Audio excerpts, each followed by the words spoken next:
And welcome back. Well, when we're not all held captive by a pandemic, there are approximately 30 million children and teens engaged in organized sports. Joining us now is Chuck Thigpen. He is from ATI Physical Therapy with some ideas to help parents and athletes during this spring sporting pause. Good morning to you, Chuck.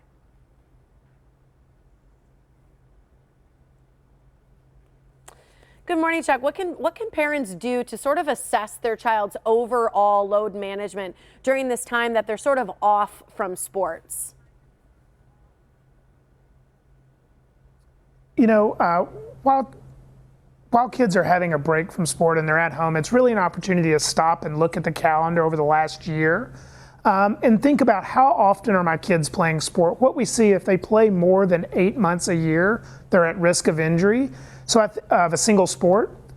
So really stopping and evaluating our kids' calendar is really a great opportunity now.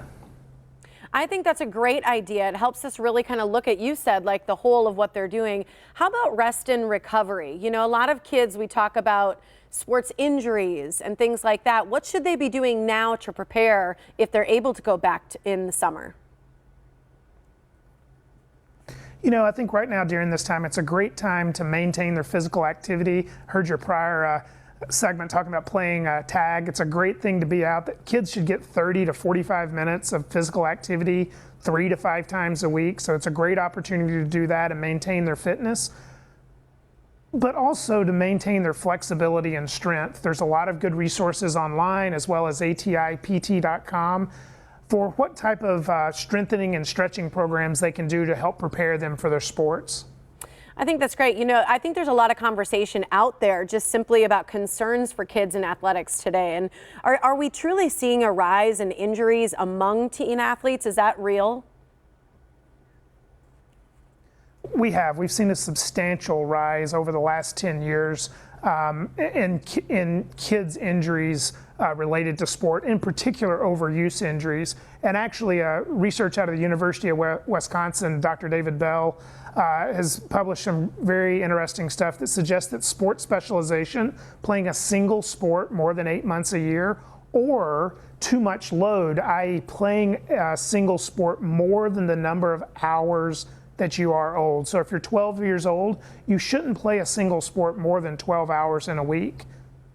I think a lot of people are going to, you know, parents will be like, but how are they going to get better? How are they going to get ahead? Some of these sports are year round, trying to prepare them to play in college or such. So what can they do in general for parents of youth athletes to protect them from being injured or having this overuse? You know, I think the first thing to prevent injuries and overuse is to learn how to take breaks. And as parents, we have to plan for that for our children and understand that actually playing healthy gives them the best chance to achieve long term. And so taking systematic breaks should allow them to be healthy. And parents really have to take control of that calendar and make sure that they're protecting their child's health. I love that you said that. When I was a teenager, I injured myself in gymnastics, my back, and I relied on a physical therapist to get me through that energy or that period of life of recovery. How do you recommend parents or kids look for a physical therapist? Is there anything specific?